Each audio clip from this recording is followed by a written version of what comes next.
మీకు చిత్తశుద్ధి ఉంటే టీడీపీ కార్యకర్తల సోషల్ మీడియా పోస్టులు అరాచకాలపై మేమిచ్చిన ఫిర్యాదులపై ఏం చర్యలు తీసుకున్నారో చెప్పాలి అని మేము డిమాండ్ చేస్తున్నాం.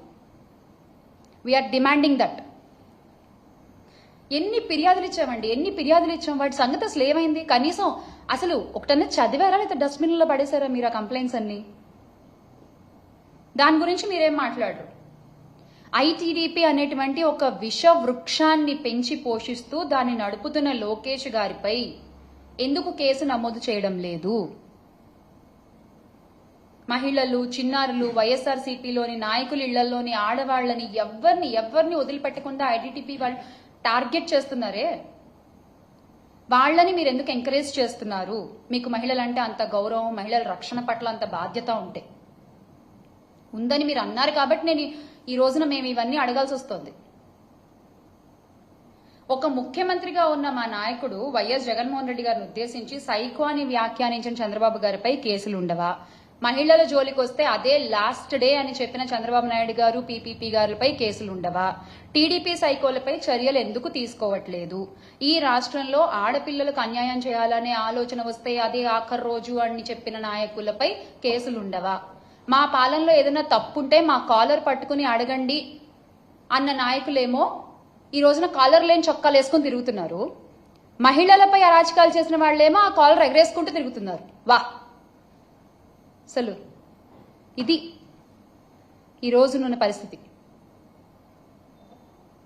వైఎస్ఆర్సీపీ నాయకులను ఉద్దేశించి చెప్పు తీసుకుని కొడతానంటూ కామెంట్ చేసిన డిప్యూటీ సీఎం పవన్ కళ్యాణ్ గారిపై మీరు ఏం చర్యలు తీసుకుంటారో చెప్పండి.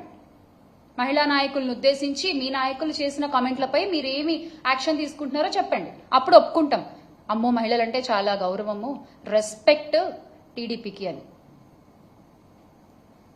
హోంమంత్రి అనిత గారు ఒక మహిళ హోంమంత్రి స్థాయిలో ఉన్నందుకు రాష్ట్రంలోని మహిళలందరూ చాలా ధైర్యంగా ఉండాలి వాస్తవానికి. కానీ గౌరవ హోంమంత్రి గారు ఆవిడ ఏం చేస్తున్నారు? కేవలం ఆఫీసుల్లో కూర్చుని ప్రెస్ మీట్లు పెట్టడం వరకే పరిమితం అవుతున్నారు తప్ప రాష్ట్రంలో ఇన్ని అఘాయిత్యాలు జరుగుతున్నా, ఆడపిల్లలపై ఇన్ని అరాచకాలు జరుగుతున్నా ఎంతమంది ఆడపిల్లలను ఆవిడ వెళ్లి పలకరించారో చెప్పండి. ఈ రోజున మేము అడుగుతున్నాం. ఇన్ని అఘాయిత్యాలు జరిగాయి కదా, మీరే అసెంబ్లీలో చెప్పారు కదా కొన్ని వేల మంది ఆడపిల్లలకు అన్యాయం జరిగింది అని గత కొద్ది నెలలుగా.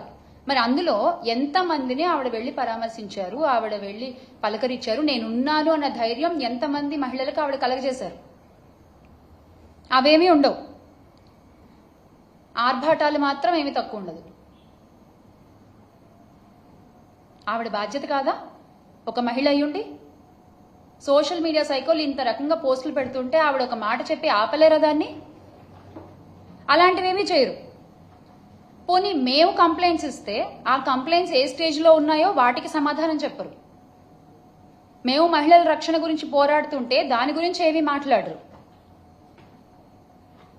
మీరు మాత్రం చెప్పుకుంటారు మాకు మహిళలంటే చాలా గౌరవం, అయిపోయింది, చెప్పేస్తే పని అయిపోయింది అంతే, మిగతా వాటితో మనకేం సంబంధం లేదు, జరుగుతుందని గాలి కుదిలేస్తారు మహిళల్ని. అరే వైఎస్ఆర్ కాంగ్రెస్ పార్టీ అధికార ప్రతినిధిగా నా పేరు అనౌన్స్ చేసినప్పటి నుంచి నాపై ఎన్ని అసభ్యకరమైన పోస్టులు పెట్టారండి సో కాల్డ్ ఐటీడీపీ హ్యాండిల్స్ లో, జనసేన హ్యాండిల్స్ లో. నన్ను ఎంత మానసికంగా దెబ్బతీయాలని చూస్తున్నారు, ఎన్ని రకాలుగా ఇబ్బంది పెడుతున్నారు. నా ప్రొఫెషన్ ని నాకు దూరం చేశారు, అక్కడ అవకాశాలు రాకుండా చేశారు. ఇవన్నీ చేసినందుకు